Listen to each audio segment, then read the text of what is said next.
The people writing America's trade policies are quietly filling their pantries right now, and not one of them is telling you about it. That is not a theory. Rolling Stone reported in May 2025 that two Trump administration officials and a White House aide admitted on record to secretly stockpiling food, household supplies, and cash at home. One of them physically ran to Target and loaded up a cart. When a reporter pressed one aide on why they were doing this while publicly urging the country to stay calm, the answer came back in 4 words: because it would be stupid not to. Let that sit for a moment. These are not random shoppers reacting to a viral social media post. These are the people who attend classified supply chain briefings. They see the real freight numbers before the public does. They know what the tariff models actually project, and they are quietly moving product into their homes while telling the rest of the country to relax. So the question you should be asking right now is not whether this is real. The question is, what exactly do they know that you do not? Here is what the public data already shows.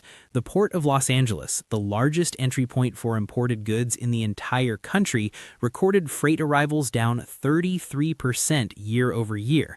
Tariffs on Chinese imports are sitting at 145%. Tariffs on goods from Mexico and Canada are at 25%. The CEOs of Walmart and Target did not issue a press release about this. They went directly to the president in a private meeting and warned him, according to Axios, that massive product shortages and serious price increases were coming. The Tax Foundation calculated that the full tariff plan amounts to roughly $2,100 in new costs per American household in 2025. Per household. And yet, if you walked into your grocery store today, you would see full shelves, familiar prices, nothing visibly wrong. That is precisely how it looked in early 2022, right up until it did not. Today, we are going over the 7 foods being quietly cleared off shelves right now, not by panicked strangers, but by people who actually understand what is coming. And number 4 on this list is something your family almost certainly uses every single week. The data on that one is moving faster than nearly anything else on this list. You need to stay with me until we get there. A supply chain professor at Michigan State was asked directly what he expected consumers to experience. His answer was blunt. He said, "We are going to start running out of stuff." Walmart's own chief financial officer confirmed that tariff pressure is adding costs every single week. Retailers did stock up heavily in early 2025, but those inventories are burning down quickly. The window between everything looks fine and where did it all go is shorter than most people realize. Here are the 7 foods, starting with number 7. Number 7 is canned goods. They are hiding in plain sight, and they are already getting more expensive before the real squeeze arrives.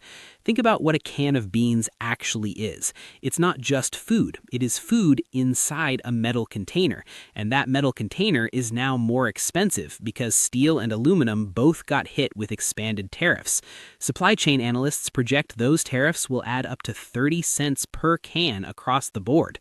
Tuna, beans, diced tomatoes, chicken broth, soup. It does not matter if the food inside the can was grown right here in the United States. The packaging itself just became more expensive, and food companies can only absorb that cost for so long before it lands on the shelf price. When it does, it happens fast. No warning, no gradual creep. You come in one week and the price tag is simply different.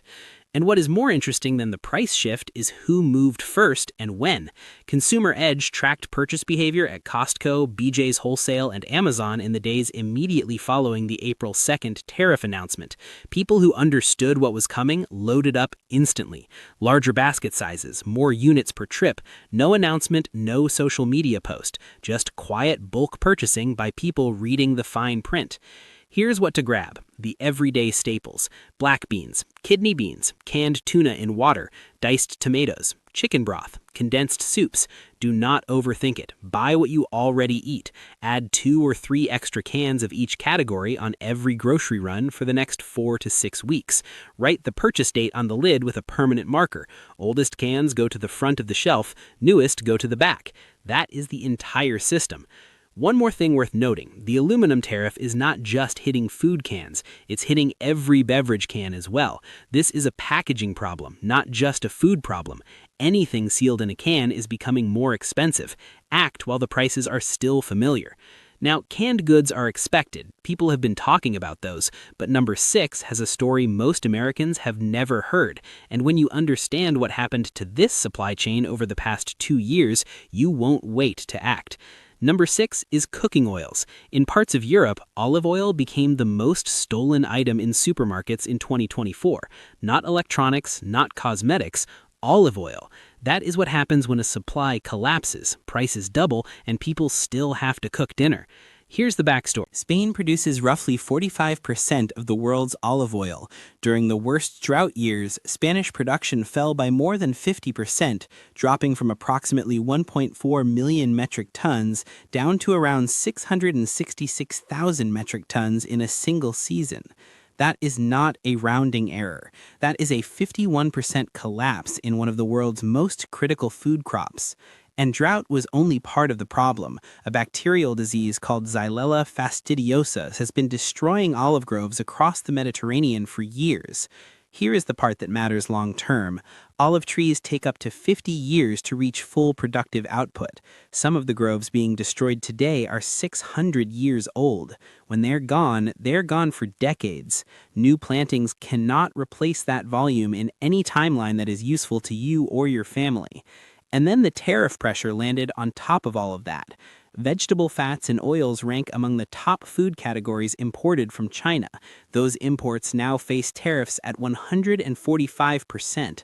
So you have a Mediterranean supply crisis and a China tariff crisis colliding in the same grocery aisle at the same time.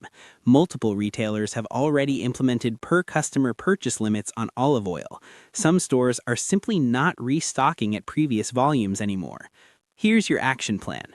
Buy extra virgin olive oil in dark glass bottles. Dark glass blocks light degradation and genuinely extends shelf life. That is not a preference, it is chemistry. If you find dark bottled olive oil on sale, that is your cue to grab an extra. For long-term backup, refined coconut oil is your best option. Stored properly, it lasts up to 2 years. Keep all cooking oils in a cool, dark location away from any heat source. Heat and sunlight are the primary enemies of oil shelf life. Number 5 is coffee, and some stores have already moved to a 2-bag per customer limit. Coffee is not just a preference at this point. For most Americans, it is a daily non-negotiable, and the supply chain behind it is under serious pressure right now from multiple directions simultaneously. The world's 2 largest coffee producers are Brazil and Vietnam. Brazil just had one of its worst coffee harvests in recent memory due to a combination of drought and an unexpected frost event. Vietnam, which dominates Robusta production, had significant crop shortfalls in its 2024 season. Global coffee inventories at the end of 2024 sat at their lowest levels in decades. And then you layer the tariff situation on top of that, and the numbers get uncomfortable quickly. Green coffee beans imported from Vietnam now face tariffs at 46%. Green beans from Brazil face a 10% baseline tariff with additional cost pressure from logistics and processing. The International Coffee Organization reported that consumer coffee prices were already up over 30% in early 2025 compared to the prior year. That increase happened before the latest tariff rounds fully filtered through the supply chain. This is not a short-term blip. Coffee trees take 3 to 4 years from planting to first harvest. Supply does not recover quickly.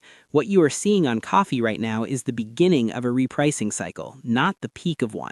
Specialty brands and single-origin roasts will get hit first and hardest. Budget and store brand blends will follow. Here's what to do. Whole beans stay fresh longer than pre-ground. Store them in an airtight container away from light. Vacuum-sealed bags with one-way valves are worth the extra dollar. For serious shelf life, green, unroasted coffee beans stored in airtight conditions can last up to 25 years. A hand grinder is inexpensive and does not require electricity. If you want to be resilient on this one, green beans are your long game. Number 4 is sugar and flour. This is the item that surprised me most when I pulled the supply chain data, and it is moving faster than almost anything else on this list. Here is why sugar is a bigger deal than most people realize. The United States imports a meaningful share of its sugar from Mexico and the Dominican Republic. Both of those trade relationships now involve tariff complications. Brazil is the world's dominant sugar exporter. Brazilian sugar exports now face a 10% baseline tariff, and logistics costs on top have added further friction. Global sugar prices on the commodity market were already elevated entering 2025 due to production shortfalls in India and Thailand, two of the other major producing countries. Flour tells a similar story but from a different direction. Wheat is the input. Ukraine was one of the world's largest wheat exporters before the war disrupted that supply chain. That disruption has never fully resolved. Global wheat prices remain elevated, and fertilizer costs are still inflated because Russia and Belarus together supply a major share of the world's potash, a critical fertilizer ingredient, and those supply chains remain restricted. When flour gets tight, it follows a predictable pattern. Specialty flours disappear first. Bread flour, whole wheat, almond flour, all-purpose follows, and bakers and small food producers who cannot absorb sudden price swings the way large manufacturers can get hit the hardest and earliest. Here is your plan. Buy all-purpose flour in 5 or 10-pound bags and transfer it to airtight food-grade containers with oxygen absorbers. Stored this way, white flour lasts 1 to 2 years easily.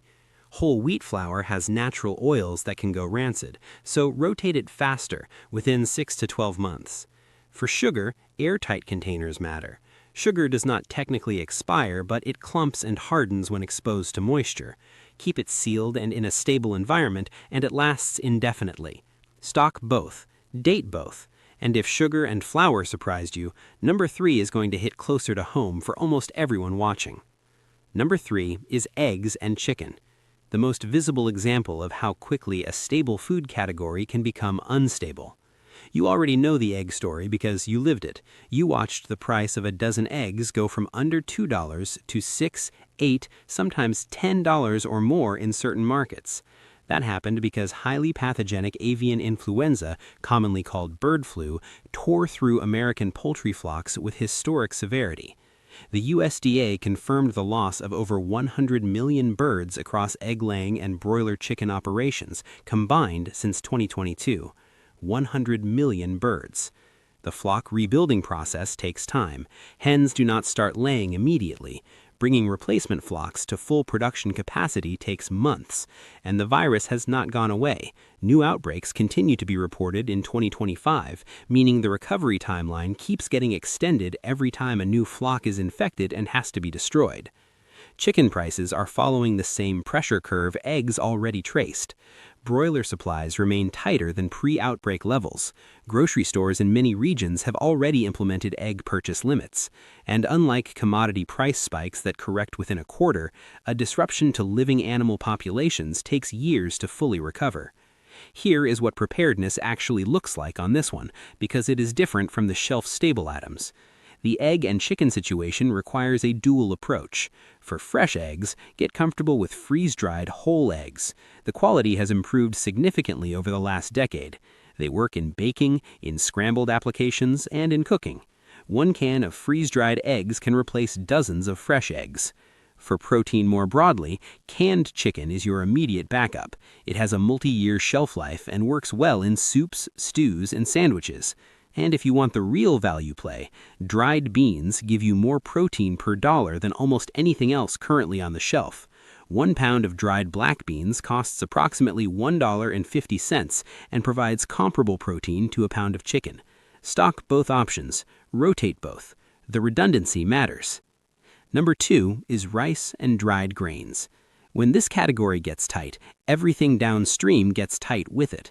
Rice is not just one item in a pantry. For millions of American households, it is the foundation that every weekly meal plan is built around. And that foundation is under more pressure than it has been in years. India is the world's largest rice exporter. Export restrictions from India have remained in place and continue to constrain global supply. Nearly 1/3 of all rice consumed in the United States is imported. Jasmine rice comes primarily from Thailand, which faces a 36% tariff under the current structure. Basmati rice comes from India, where export levies are making imports significantly more expensive. The United Nations has issued formal warnings about global cereal and grain supply strain. And there's a layer to this story that most people miss entirely. The war in Ukraine continues to ripple through the global fertilizer market. Russia and Belarus together produce a disproportionate share of the world's potash. With those supply chains disrupted, American farmers have faced higher input costs for multiple growing seasons in a row. Higher growing costs flow directly into higher food prices. It is a chain reaction that starts overseas and ends on your grocery receipt. Grain is not just rice. Grain is the input for bread, pasta, breakfast cereal, and animal feed. When grain gets tight, every category downstream gets tight too. Bread, pasta, chicken feed, beef feed. Every link in the modern food chain runs back to grain. This is the category that functions as a domino, and those dominoes are already in motion.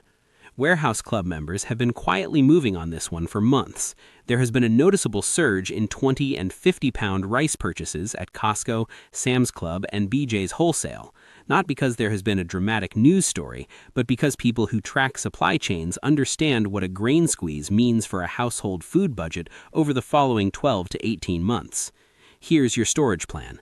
White rice in food-grade 5-gallon buckets with Gamma Seal lids. These lids are airtight, reusable, and designed specifically for long-term food storage. Drop a 300 cubic centimeter oxygen absorber into each bucket before sealing. Stored this way, white rice lasts 25 to 30 years. That's not a prepper exaggeration, it's basic food chemistry. The oxygen absorber eliminates the air. The airtight seal blocks moisture. And white rice, containing no natural oils that can go rancid, is essentially stable indefinitely under those conditions. Quinoa makes an excellent nutritional complement. It carries a shorter 2 to 3 year shelf life, but delivers more protein per serving than rice. Barley adds both variety and fiber. Build your white rice foundation first, then layer in the alternatives. Think of it as laying a floor under your household food security. 6 items covered, every single one backed by real reporting and real supply chain data. But number 1 has a closing window, and I mean that in a precise, literal sense. The window to act on this one is open right now. When it closes fast and without warning. Number 1 is peanut butter, the highest protein bargain left in your grocery store, and the window is closing faster than most people think. Here is the number that stopped me when I first pulled this data. 13%. That is how much U.S. peanut production dropped last year, the smallest peanut yield in America since 2006. And the problem was not isolated to the United States. Argentina is one of the other major global peanut suppliers. The 2024 to 2025 crop cycle in Argentina was hit with severe drought-related failures. Countries that normally import affordable peanuts from Argentina were suddenly scrambling to find alternative sources. Brazil is growing its peanut output, but lacks both the volume and the established quality infrastructure to fill the gap. American producers, already dealing with their own harvest shortfalls, had little surplus available for export. The result is global peanut prices climbing, and some manufacturers have already quietly notified supermarkets that they are reducing product lines and raising prices. This is how it always starts. Specialty flavors disappear first. The honey-roasted swirl, the low-sodium version, the organic option. Gone. Smaller brands get squeezed out next, the variety narrows, and then the core product follows. But here's what makes peanut butter uniquely serious compared to other items on this list. Economists use a term called inelastic demand. It means that when prices rise, people still buy it anyway because they have no real alternative. Peanut butter is precisely that product. Lower-income families depend on it for protein. It's what children eat for lunch when there is not much else available. It is affordable, filling, shelf-stable, and has no substitute at a comparable price point. When supply drops and demand holds steady, prices do not increase gradually. They spike hard and fast. And unlike wheat or corn, there are no government strategic reserves for peanuts. With grain crops, there are buffer stocks and storage programs that provide a cushion between a bad harvest and an empty shelf. With peanuts, there is nothing. If the harvest comes in short, that shortfall hits store shelves directly. No grace period, no government release of stockpiles. The shelf just quietly gets lighter. Here's why the timing matters right now specifically. Current supply is still relatively stable. Prices are elevated, but not yet at crisis levels. The people with the best information, veteran preparedness professionals, supply chain analysts, food security researchers, have been loading up for months. The average shopper has not caught on yet. That gap between when informed people move and when everyone else figures it out is your window, and it is narrowing. Natural peanut butter with no added oils lasts up to 2 years unopened. Store jars upside down to prevent oil separation. If you have a vacuum sealer, vacuum sealing the lids extends shelf life further. Buy now while the prices are still manageable, because the people with the clearest view of what is coming are already doing exactly that. The government insiders are filling their pantries. The retail executives are privately warning the president. The supply chain professors are saying out loud that we are going to start running out of stuff. The question is not whether this is real. The evidence is in the public record. The question is whether you are going to wait for an empty shelf to tell you, or whether you are going to be the household that was already ready. Let's bring all 7 together. Canned goods, cooking oils, coffee, sugar and flour, eggs and chicken, rice and grains, peanut butter. Every single item on this list has a documented supply chain problem sitting behind it right now. Not a theory, not a speculation. Real data, real reporting, real numbers from real institutions. And the people who understand those numbers are already moving. Quietly, without announcing it.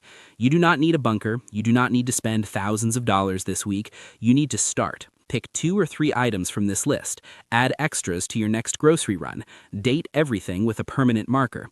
Rotate what you store. That is the entire strategy. Simple, affordable, and already being practiced quietly by people who know what the numbers are telling them. Drop a comment right now and tell me which of these 7 you're grabbing first. I read every single comment, and if you found this valuable, hit that like button and make sure you're subscribed to my channel so you don't miss what's coming next. Next week, we're covering 5 household items that are disappearing even faster than food right now. That one is going to matter to every single person watching this. Stay sharp, stay ready.